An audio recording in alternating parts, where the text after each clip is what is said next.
Hello, everyone. This is Randy Kirk, and you have reached Small Business Daily. And our goal, the number one goal of Small Business Daily is to encourage you, to provide you with a tidbit or a morsel of information regarding how to improve yourself and your business.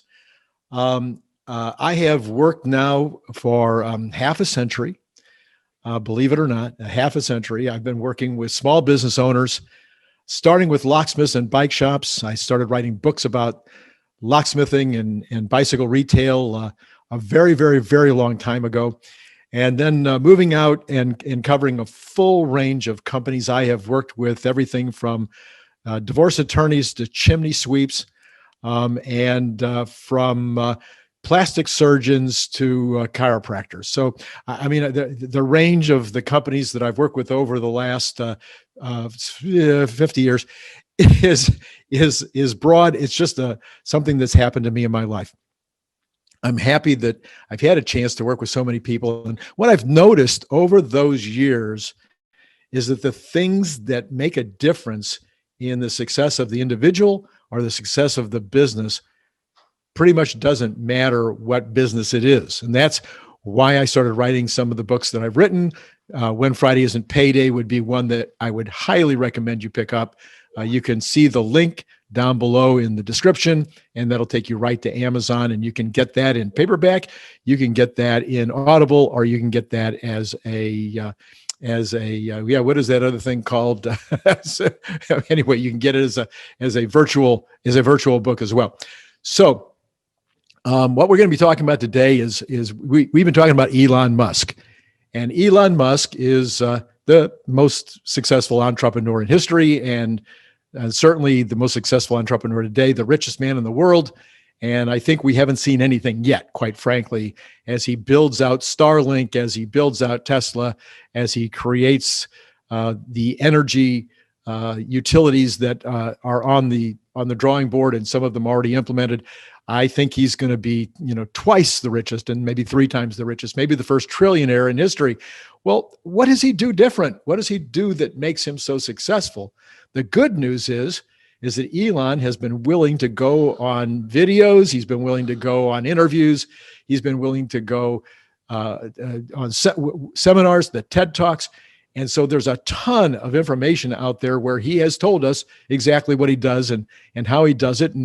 And I've gleaned some of those things. I went and I studied all of those talks, and I came up with about 16 ways that Elon Musk says the things that he's using, the skill sets or the methods that he's using to become as successful as he's become today. I'm going to do, I've already done, I think 7 of those things over the course of the last 7 days. A couple of days, we talked about the importance of communication. Yesterday, we talked about the importance of listening. And then what we want to talk about today is the importance of being humble. So you may not think that the richest man in the world would be humble, but when I watch him on videos, when I watch him on TED Talks, I feel this guy is the essence of humility. And I think that humility is one of the ways that we become more successful in life. So we'll get to that in just a second. If you think that talking about humility as a skill set with regard to starting, running, managing a small business, if you think that humility is important, would you click the like button? And that'll help my algorithm and make this program more successful. And then you might want to also subscribe. That way it'll make it easier for you to find me. And then if you push the button over there that says notify, then we'll notify you. Actually, YouTube will notify you every time I put up another one of these on a different subject. So with all that said, one more quick thing. We also have a website. If you need something now that we haven't talked about yet, and you need to kind of jump ahead, we've put together this website, Free Business Help Now. Free Business Help Now, not later, but today, freebusinesshelpnow.com. You can go on that website, and loaded with information. Do you need to find a better way to do your accounting? Do you need to, develop a sales team? You've never done a sales team before in your life. You're a local business owner and you need to get highly ranked on Google My Business. The list of things that we talk about, how to create a better website, or maybe you haven't ever created a website and you need one now, it's all there. So go check out the website, freebusinesshelpnow.com. Anyway, let's now talk about the issue of humility. What is humility? I think the best way to describe it would be thinking more about others than you think about yourself. When you're in a conversation, and we talked the last couple of days about communication and listening, when you're in a conversation, are you more interested in the impression that you make on the other person? Are you more interested in finding out about them? When you're talking to an employee, are you more interested in whether you're going to force them or challenge or make them find a way to impress upon them how important it is that they do their job better or that they do their job differently? Are you more interested in encouraging them to become the best that they can be, which will result in the true fact that they will be doing a better job for you? Are you more interested in them in this case than you are in yourself and what your needs are? The humility thing really comes to play. There's a whole series of books that have been written over the years about servant leadership. John Maxwell, in particular, is famous for his books on servant leadership. The idea of servant leadership is biblical, and the concept says, hey, did Jesus come to serve, or did he come to be served? Well, he came to serve. And when we take that position, any place in our business, we are going to become more successful. So let's think in terms of the prospect or the client. When you are looking at a prospect or you're looking at a client, are you looking at them as a dollar sign?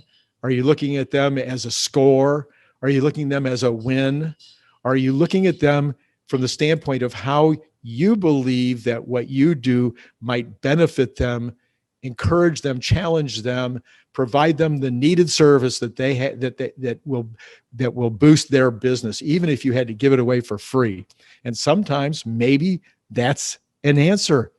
Giving it away for free in some cases might be the exact thing that you should do. But the point is, are you going to serve them, or are you just looking at them as serving you by writing a check or serving you by buying your product? This is true. Also, we talked about a little bit with an employee. When the employee comes in and they're complaining, this is happening. I don't understand why you're running your business this way. I don't understand why this manager is treating me this way. Are you just looking for a defensive posture to prove to the employee that, no, that's not true? Are you carefully listening to what they say, contemplating how it is that you can serve this employee in order to help them respond to the issue that they found in the workplace? If this could be a supplier is a great example of this. We all have suppliers that are providing us goods or services. And the supplier, commonly you're saying, hey, the supplier should serve me. That's the way it should work. I want to make sure I get the lowest price. I want to make sure I get the best product. I want to make sure that they do it, that the delivery is immediate. I want to make sure that I pay them as slow as possible so that all these things are going to benefit me. But in point of fact, if you flip that, you're going to have such loyal suppliers that they're going to want to do all those things for you, okay? If they can feel from the way that you talk to them that you care about their success. I have so many friends over the years who have been my suppliers.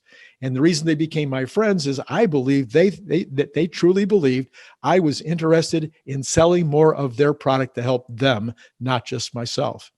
Or I was interested in making sure that their services fit what I was doing so that we would build a long-term relationship. In fact, I was just on a text last night to a Fiverr over in, I forget which country he's in. And we were talking about building a relationship in terms of editing the very video that you're watching. And he was all questioning about this and that and the other. I said, look, if you can come together with me and we can get the right formula here, this is going to be a long-term relationship for you. And you will find that I am extremely loyal as long as we're serving one another. And so this is a common methodology that's going to help you, whether it's suppliers, whether it's employees, whether it's salespeople. Let's apply this to salespeople.